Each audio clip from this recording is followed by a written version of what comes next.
Oke. Bismillahirrahmanirrahim. Assalamualaikum warahmatullahi wabarakatuh.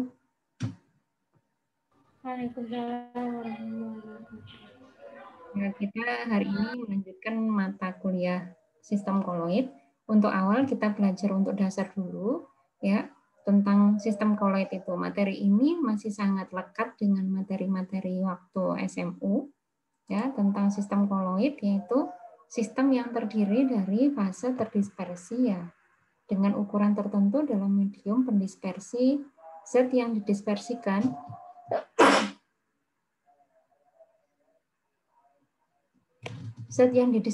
disebut fase terdispersi, sedangkan medium yang digunakan untuk mendispersi disebut medium pendispersi. Ya. Jadi ada juga kalau misalnya larutan ada terlarut dan pelarut. Tetapi kalau yang di koloid karena dia itu seperti tersebar dan mediumnya, jadi ada yang disebut dengan fase terdispersi dengan ukuran tertentu, tentu ukuran koloid ya. Kemudian mediumnya disebut medium pendispersi. Kemudian kita lihat ya contoh-contoh perbandingan sekarang. Perbandingan sifat larutan, koloid, dan suspensi. Karena koloid itu ukurannya adalah antara larutan dan suspensi. Kalau larutan itu lebih kecil lagi, kalau suspensi lebih gede dari koloid. Jadi koloid ada di tengah-tengah ya, tengah-tengah antara larutan dan suspensi. Nah, kemudian ini ada larutan, perbedaan antara larutan, kemudian koloid, kemudian suspensi. Kalau pada larutan itu homogen, tidak bisa kelihatan mana terlarut, mana pelarut. Tetapi kalau pada koloid, ya, secara makroskopis bersifat homogen. Makroskopis kita melihatnya kasat mata begini, itu ya kita pelototi, itu adalah seperti homogen, tetapi dia sebenarnya adalah heterogen jika diamati menggunakan mikroskop ultra. Tetapi kalau suspensi secara kasat mata sudah heterogen. Kemudian untuk larutan semua partikelnya berdimensi kurang dari 1 nano. Ya, sementara pada koloid ukurannya antara 1 nano hingga 100 nano. Jadi ukuran nano masuk di sistem koloid ya. Sementara pada suspensi ukurannya lebih dari 100 nano. Pada larutan satu fase karena memang nggak kelihatan siapa terlarut siapa pelarut.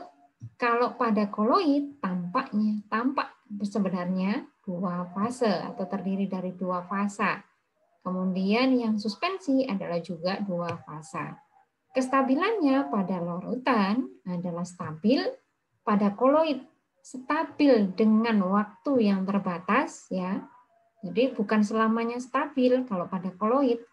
Dia stabil sekarang pada durasi tertentu ya. Durasi tertentu lama sebenarnya sampai lama itu bisa 1 bulan misalnya. Itu atau kemudian seminggu dia koloid, tapi setelah itu dia tidak berupa koloid ya karena rusak, karena sistem koloidnya rusak misalnya gitu. Jadi ada waktu terbatas kalau pada koloid. Sementara pada suspensi itu sistemnya tidak stabil. Tidak stabil itu maksudnya adalah karena tadi itu dia sudah heterogen ya. Dia tidak 1 fasa, 2 fasa, tetapi dia ini sudah terpisah dari awal.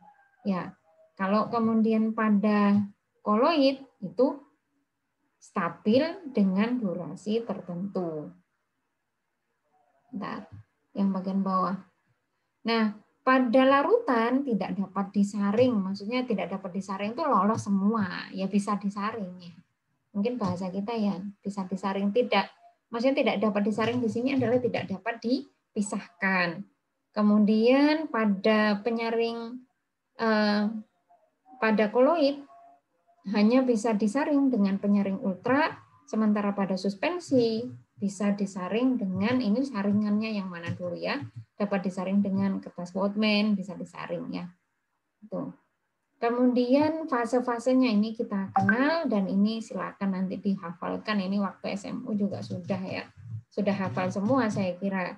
Kalau fase terdispersinya padat, fase pendispersinya gas, ini kita sebut sebagai aerosol padat. Misalnya adalah debu ya. Jadi debu itu ada aerosol padatnya ada, terdispersinya padat, kemudian mediumnya berupa gas udara, sehingga kita lihat sebagai debu. Jadi yang koloid yang mana yang debu ini? Ya, kalau kita misalnya ngambil debu yang nempel, ini apakah bentuk koloid? Sudah tidak, bukan itu yang disebut koloid ya. Debu yang bagaimana yang masih koloid, yang masih melayang-layang di udara kalau kena misalnya kena kena sorotan ya. Kena sorotan cahaya, dia masih melayang-layang, itulah yang kita sebut sebagai debu koloid. Kalau sudah debunya ini sudah nempel di atas meja, nempel di tembok, bukan lagi kita sebut sebagai sistem koloid ya, karena sudah terpisah dengan mediumnya ya. Itu maksudnya ya. Kemudian fase terdispersinya adalah padat, pendispersinya adalah cair, misalnya adalah sol, sol itu ya campuran begitu ya, ada sol emas, sol belerang, tinta, cat, ya. Tinta tahu ya, kalau misalnya tinta yang taruh di printer itu, nah dia sebenarnya ada padat di dalam cair, ada padatan. Taunya kok padat seperti apa? Buktinya kalau nggak padat dia kan nggak bisa nanti nuliskan di atas kertas itu. Jadi ada yang terlarut, ada yang terlarut terdispersi ya, dan medium pendispersinya. Kemudian cat, kita tahu ya, ada padat di dalam cair sehingga kita sebut sebagai sol. Padat dan padat apa ada ya? Ada, misalnya gelas berwarna. Kemudian ada intan ya, intan hitam. Oke. Kemudian ada cair dan gas, yaitu adalah aerosol cair, yaitu nanti kabut dan awan, cair-cair itu emulsi, nah, susu, santan, minyak ikan, cair-cair ya. Maksudnya kalau santan misalnya, santan berarti cair-cairnya bagaimana? Kenapa lemaknya kita sebut sebagai cair ya? Minyaknya ya, minyak dan air. Ini maksudnya cair-cair. Cair di padat, emulsi padat, itu ada mutiara, jelly misalnya. Kemudian gas di dalam cairan, ya, menjadi buih sabun, krim kocok. Ya.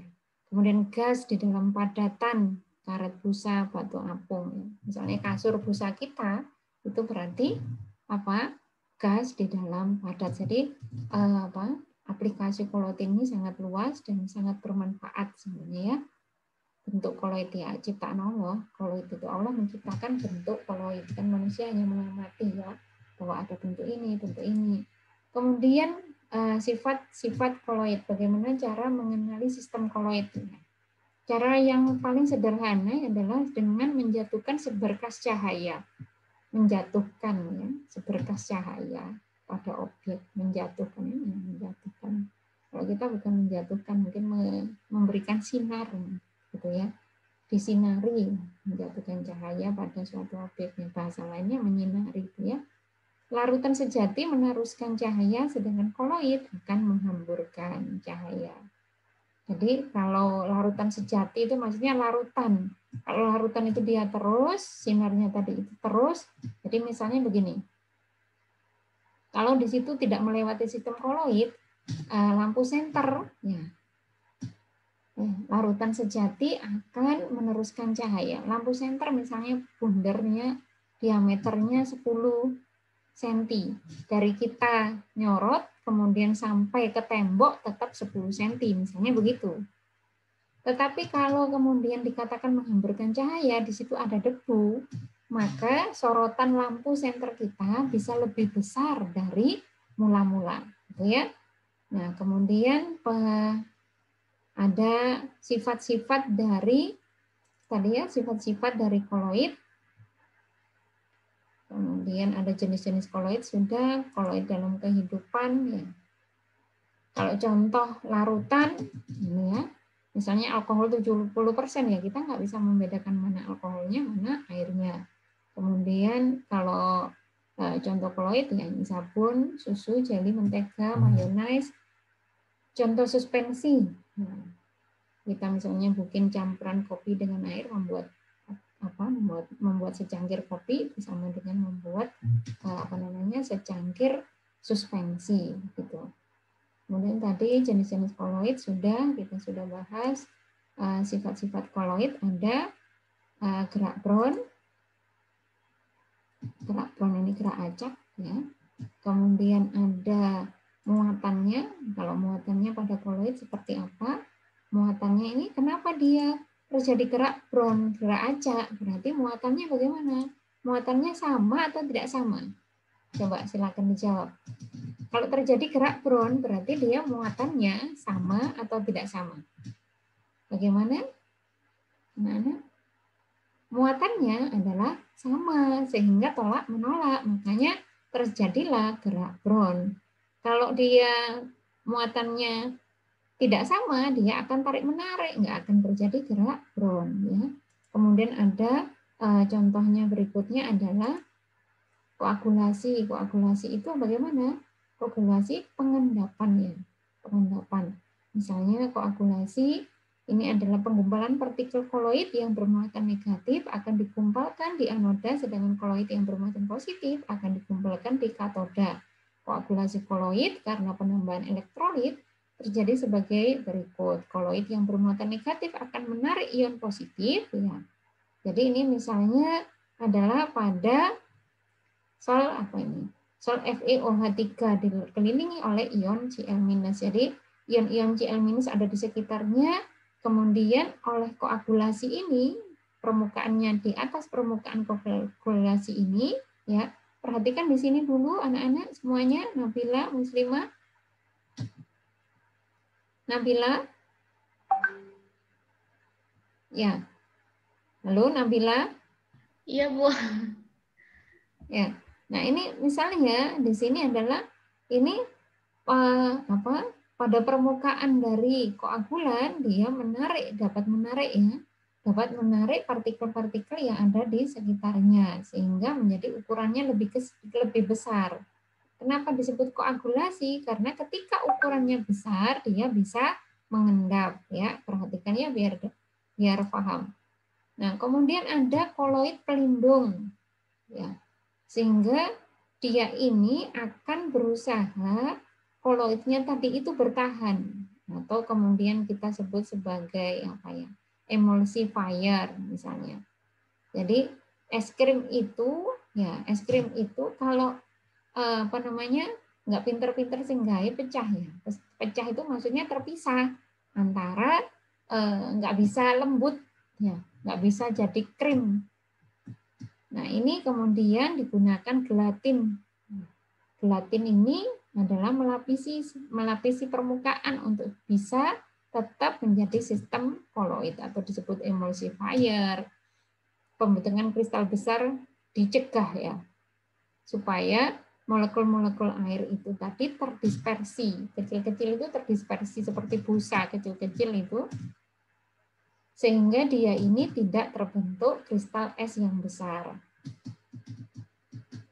Nah, disebut koloid pelindung. Jadi ada tambahan yang berfungsi sebagai emulsifier atau disebut sebagai disebut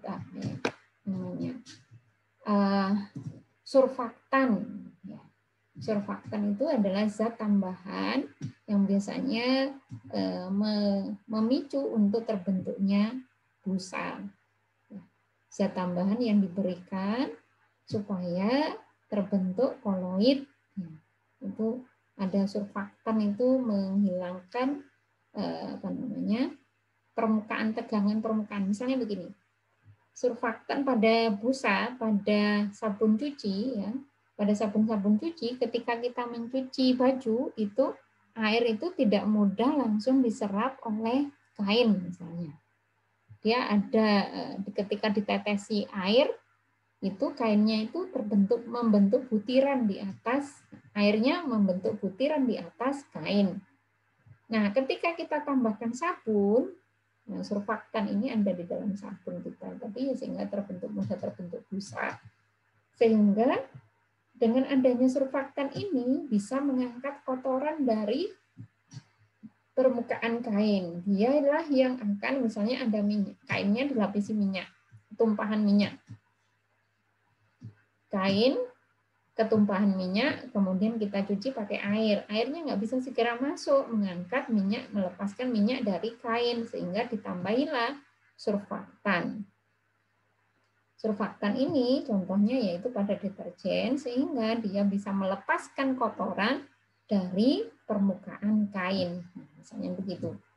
Kemudian ada koloid liofil dan koloid liofob ya. Koloid liofil, liofob, liofil itu biasanya suka terhadap medium air. Kalau fob itu suka terhadap medium minyak, ya, yang lebih minyak-minyak. Sehingga ada koloid hidrofil, ada koloid hidrofob. Nah, maksudnya nanti membentuk koloid yang dengan kecenderungannya di sana ada minyak, ya, ada susu, mayones. Kemudian kalau hidrofil yang suka air, di situ ada protein, sabun, deterjen. Nah, ini yang membantu untuk terbentuknya koloid. Nah, di berikutnya ada pemanfaatan koloid pada pengolahan air bersih, yaitu penggunaan di sana adalah penggunaan tawas. Untuk tadi kan kita ada koagulasi, yaitu untuk menjernihkan air, diberikan tawas untuk membantu pengendapan. Nah, kemudian ada pembuatan sistem koloid, ada cara kondensasi, cara dispersi, ada cara kondensasi ya, nanti dipelajari. Kemudian insya Allah ini yang tentang cara kondensasi, cara dispersi, cara asosiasinya kita lanjutkan pada berikutnya. Insya Allah demikian.